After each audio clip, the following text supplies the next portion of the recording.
पुरय पुरय नमः।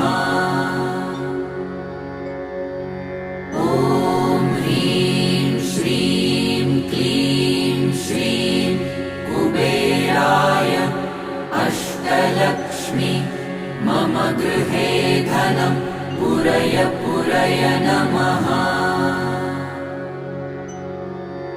ॐ ह्रीं श्रीं क्लीं श्रीं कुबेराय अष्टलक्ष्मी मम गृहे धनं पुरय पुरय नमः।